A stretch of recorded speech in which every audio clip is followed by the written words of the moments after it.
How to learn language fast and easy. We're going to look at an immersion approach for whether you're doing this at home or whether you are willing to travel. Either way, you can create an immersive learning experience for your language learning, and you can do this in a way that is fast, condensing your time, and easy and fun for you to do. Let's look first at creating an immersion program for yourself at home. When I say program, this is just you planning out your studies of how you're going to immerse yourself at home using the resources that you have available within your home or your community, if you're willing to travel for classes or if you want to do everything online and at home.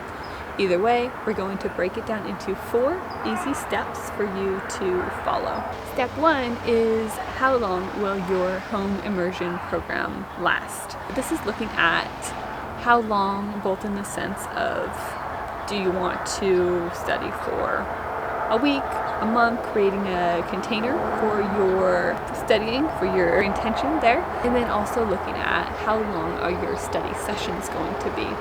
So we look big picture at how long you want to study, and of course this is just one piece of your grand plan for studying that takes months and months and months and years to become fluent, but looking at how can I focus my energy into this week or this learn a language in 30 days into this month, and how can I learn as much as possible within this time frame. Let's say that you have a week, you have 7 days, and you are now blocking that down into your study sessions per day, looking at how many hours you want to study per day and how you can organize that within your schedule. Think about how long you want to spend, both the larger time frame of weeks, a month, probably choose one of those 2,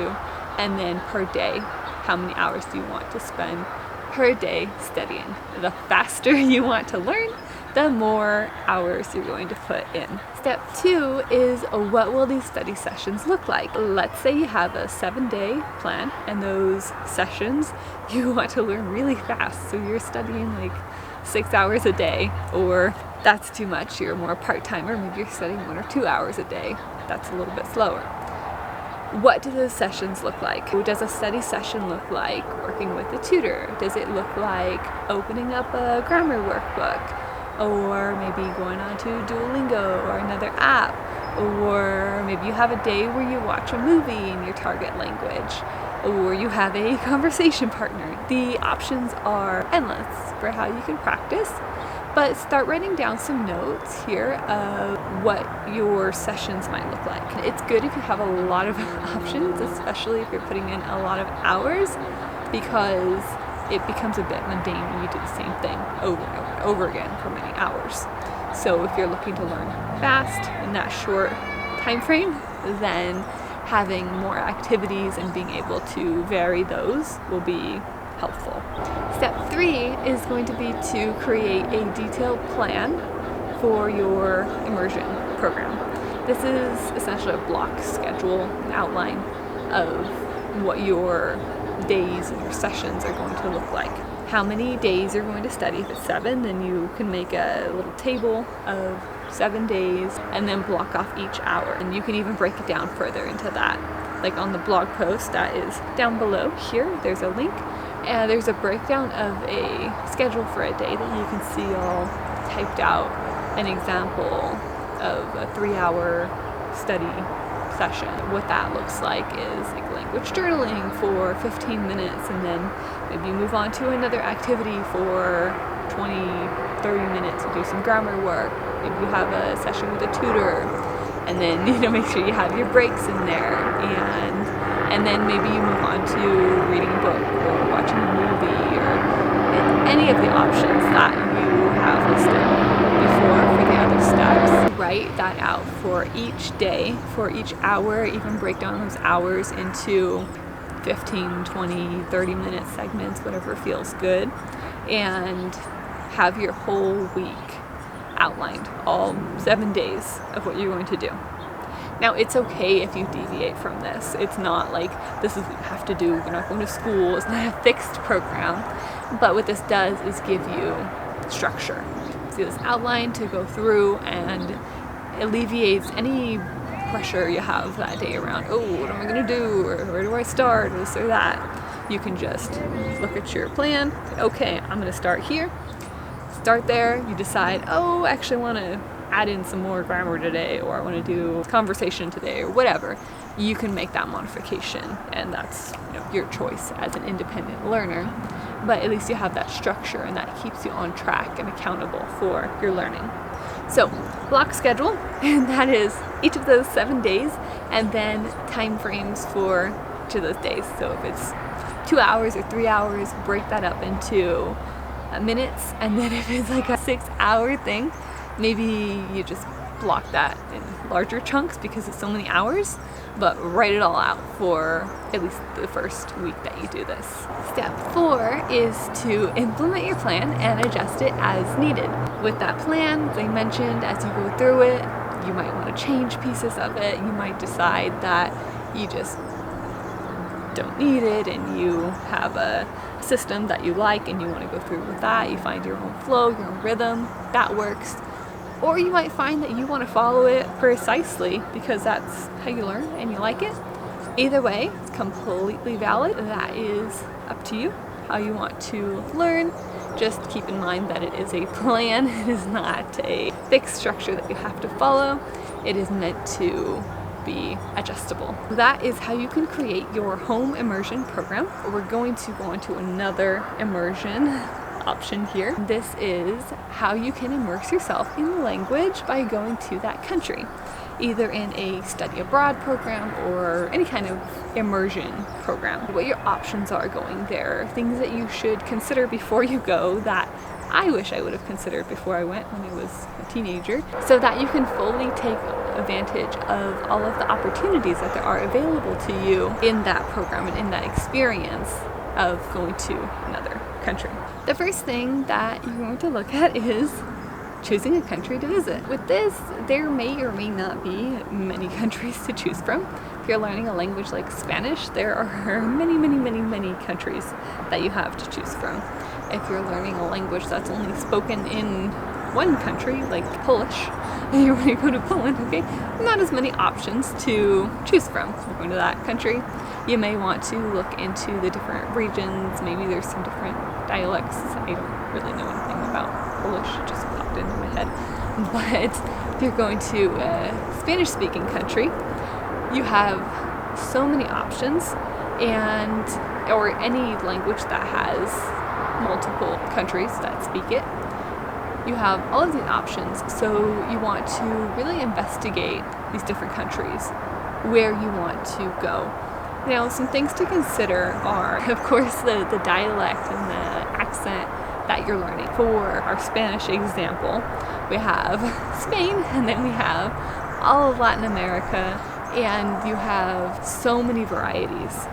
So it's really important to consider, do I want to learn Castilian Spanish, or do I want to learn a Latin American Spanish? And even between those, you're going to go even further in depth into. If you go to Spain, okay, now there's 4, 5 different dialects that are even like different languages within that country. You go to Latin America, each country has a different accent.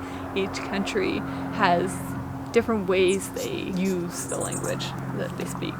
So consider this. Also, do your research on the country. Find out what the government is like. Find out if it is safe for you to visit. As for me, as an American, as whoever you are, find out what the experience is for you going to that country, and find out what the living situations are like, because you may or may not want to live a particular way in a particular country, and you can decide, oh, I want to be in a city, or I want to be in a rural area.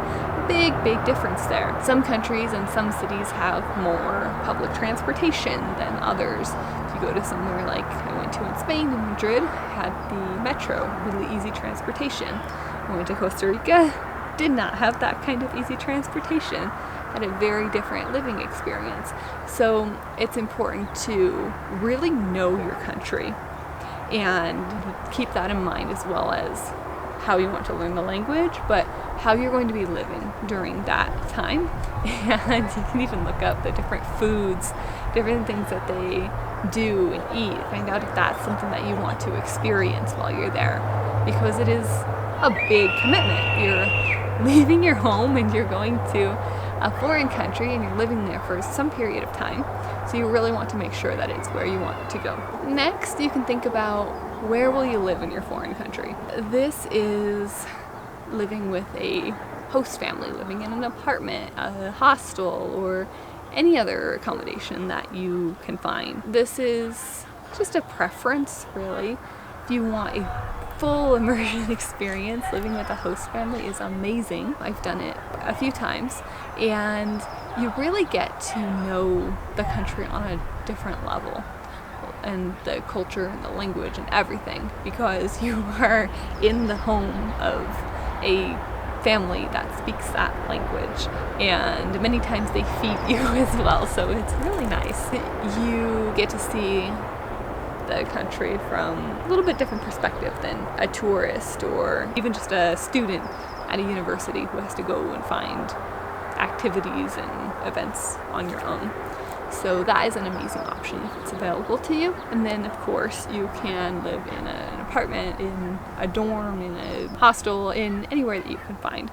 Just looking at what are the different options that are available to you, what are your preferences, how comfortable are you in those different situations, and what feels right for you. Next, we can consider what type of program to choose. This is looking at a short-term program versus a long-term program. This could be a little week or two in the summer, or it could be an entire semester or an entire year or more. This, of course, is up to you. It's your preference and what's available to you. Within the shorter-term programs, though, I will mention that my experience with those has been that they are primarily immersion programs in the sense of you are going with mostly English-speaking people to learn that language. They're language schools. Even if they're at universities, they're usually really dedicated to just being language schools. Whereas a longer-term program, you can have the experience of going to school with the native speakers. I didn't have this experience, but I did meet many exchange students in my university who had come in to full semester year programs, and they were in my classes. I'm a native English speaker. They were learning English. They were not really learning English. They were, but they were very high level and using English to take their classes. So that is a consideration for those two types of programs as well. The lower level of language learning, the language learning specific programs, the short-term options, those are great for that. And then for the more advanced language learning, those longer term programs where you are just in the school with the other students can be amazing because of your interactions with the native speakers. Then of course you can always create your own program going to another country. This is all on you, and you can go and travel, and it doesn't have to be even going to school. You can just travel and practice speaking in the community and go to events, go to theater, go to museums, go to other sightseeing events, and basically be a tourist but practice the language as you're there. That is available to you as well. Any option that you choose, just keep in mind how you're going to maximize your practice time, because it's very easy to go to another country when you're an English speaker and use English instead of your target language. And so you really want to be mindful of, okay, am I really practicing my target language as much as I can? Am I taking advantage of the opportunities that are available to me? Like, am I going out to meet other people? Am I getting help where I need it, like maybe hiring a tutor to do a walking tour around the city and practicing my language that way, really pushing yourself a bit further to speak and practice. If you know that you need more push, that could be a consideration for the country that you visit. because some countries will force you a bit more to speak that target language just because there are not as many English speakers. Like my experience in Costa Rica, just not as many English speakers, so I really had to speak Spanish, whereas in Spain I didn't have to as much. So that's another piece to consider there for how you choose your program. Now let's move on to how you can personalize your language learning immersion experience. This is our final section here. Personalizing your experience. This is really, like I've kind of mentioned, taking advantage of all the opportunities that are available to you and looking at what is my focus, what is my goal that I want to achieve by going into this program. Whether you're creating it yourself at home or you're going abroad, how am I going to make sure that I am doing what I need to do and that I am enjoying myself and that I am learning and I am being creative and all of these pieces here. So that personalization piece, if you're going abroad, you're looking at maybe that tutor conversation walk and maybe going to a cooking class where you get to learn how to cook a traditional recipe and then also practice the language. Maybe you're going to museums, you're going out and about and you're doing these different things so that you are making sure that you have the immersive experience while you're there. If you're at home, then you are just being mindful of, okay, how can I make this experience enjoyable for myself? Or maybe sometimes you do just want to like sit and drill and kill and get that done, and that's cool too. But keeping in mind that, oh, I can add in a movie here, I can add in a podcast and do a transcription. Different ways to keep yourself engaged, make it fun, and to make it your own process and experience for you, for your language learning, because your language learning is for you. It's not for anyone else. And if you would like to share anything about your language learning, immersion, experience, anything down below in the comments, feel free to share or ask questions, and I'll see you guys back here next time. Bye!